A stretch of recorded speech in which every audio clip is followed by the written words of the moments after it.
Hi, this is Carlos Nunez, Mission Support Specialist for the Challenger Center for Space Science Education on the web at challenger.org. Today, we're excited to have with us new President and CEO for Challenger Center for Space Science Education, Dr. Lance Bush.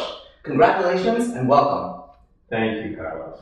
It's just a pleasure to join this organization. It has an inspirational mission, inspiring the youth who are going to be our future. And so to me, this is bigger than even the educational mission. It's about the future of our society.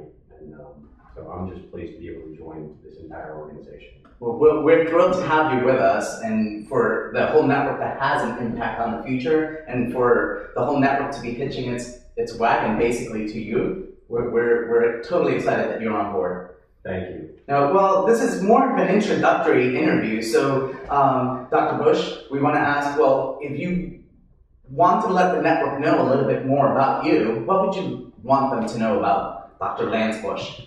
Thank you. I think a lot of people are familiar with my career, my day job, so to speak, which I've been one of the chief designers of space vehicles early in my career with NASA. I've been with NASA for about 18 years, and then I went to the private sector and helped grow a couple companies. And I'm kind of at this stage of my life more associated with my corporate side of growing organizations. But the reality is there's never been a time in my career where I've not been involved in educational outreach in some way, shape, or form. And in fact, my first week at NASA, I volunteered to be in the mentor program and started there.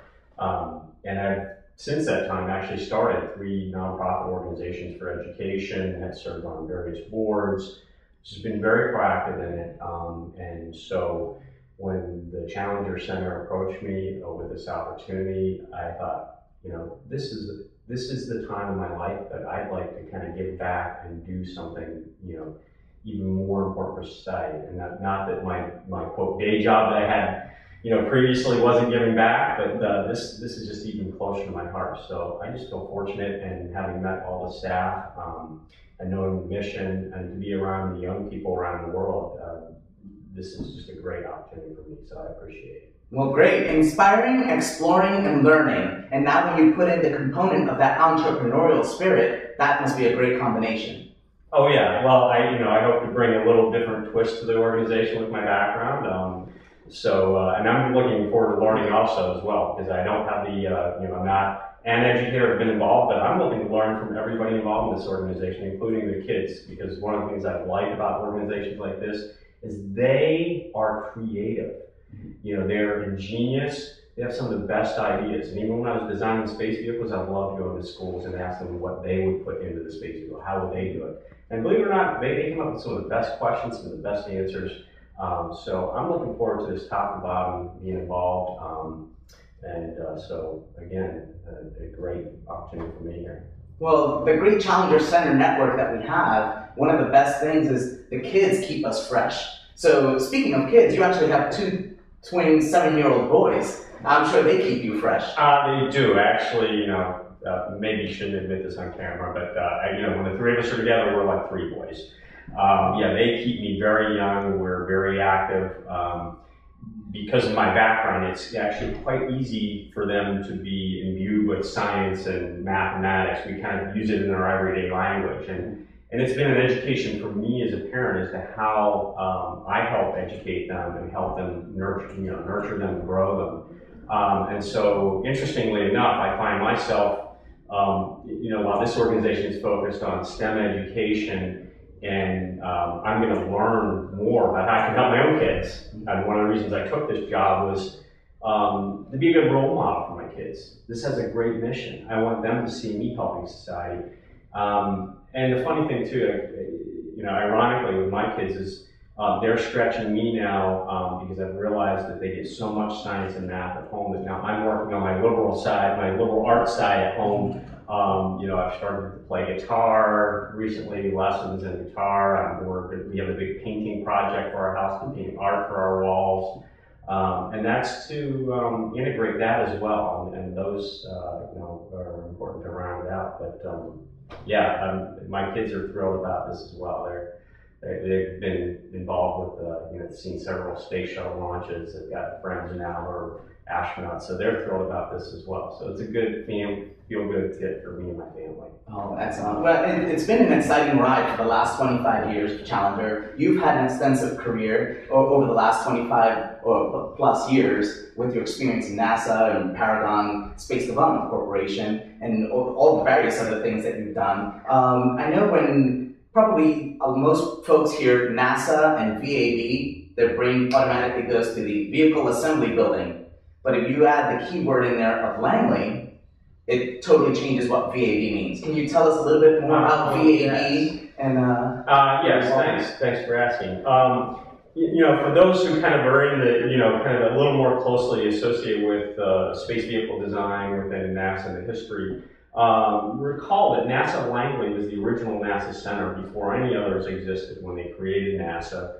And so the early space program, Mercury, Gemini, and the beginning of Apollo were there at NASA Langley, started and crafted there. And so there are legendary space vehicle designers. I was very fortunate when I came out of college to join NASA Langley and to go into the branch, VAB, Vehicle Analysis Branch, which was the residency of those designers. And I learned, the feat of these giants. Very privileged, and back early in my career, I was designing the next generation space shuttles. Ironically, my life's kind of coming full circle because, as I told you, when I joined NASA, I'm very interested in doing educational outreach. Even back then, I was in the Big Brothers program. I believe in helping youth. So within, the first week of me being there, I got into the, helping the education program, but I started there in December of 1985. And as we know, the Challenger incident happened in January 1986. So I was there during, this was, a very big impact to my life. It's kind of interesting that, and that really hit home to me as a designer of space vehicles, how important it was, what I held in my hands in designing throughout my whole career. So now to kind of come full back, circle and be working with the Challenger Center in education and the future and how we're going to explore space and inspire, our youth, it's very meaningful to me. In terms of education outreach, you mentioned your experience, and then also looking at the board directive of Challenger Center with the 10x5. Right. Now that has to be exciting that you're jumping into this whole initiative, and with an existing network that is incredible, full of incredible people, and like you said, you just surround yourself with excellent people. I mean, talk about your excitement level and how we can really get the ball rolling with 10x5. Well, first of all, let's go back. It's 10x of what? So let's start there. We hit the lives of 400,000 kids a year. That's an incredible amount. And I, just in the days that I had been given this job and to this interview, which is just days really, I have met so many people, influential people who are very successful in their careers, in space and in other technical careers, who've now come up to me and said, I was the mission control person, or I was, the different roles at a Challenger Center. And it was just phenomenal to hear their stories. And to me, that is important first of all, our economy is built, our success in this country has been built on our ability to innovate. And this education we're giving these students, that's creating those future leaders. And furthermore, even if they choose not to go into a technical field down the road, they become better citizens who can vote and influence how we shape our country. So that's really important to me. So therefore, when we talk about 10x, the board has a strategy of going impacting 10 times the number of people we are now. So that's 10 times 400,000. We're talking 4 million in 5 years. It's a lofty goal. It's a huge goal. I'll be honest, it scares me, but those are the kind of challenges I want to take on, and I see in the staff that we have they're the kind of people who are inspired, passionate. You've been here, all of you. You know, when I when I looked at the staff, what I loved about it coming in was there were so many people here dedicated who've been here so long, and that shows a desire to make that change. And so I think with the people we have in place and the skill set, we're going to be able to do this, because it's not a question of our capabilities, it's just a question of our desire. And so I'm ready to go. Absolutely, and I'm sure the whole Challenger Center network is ready to go. So we're absolutely thrilled to have you with us on board, and I know it'll be an exciting 2012 and beyond.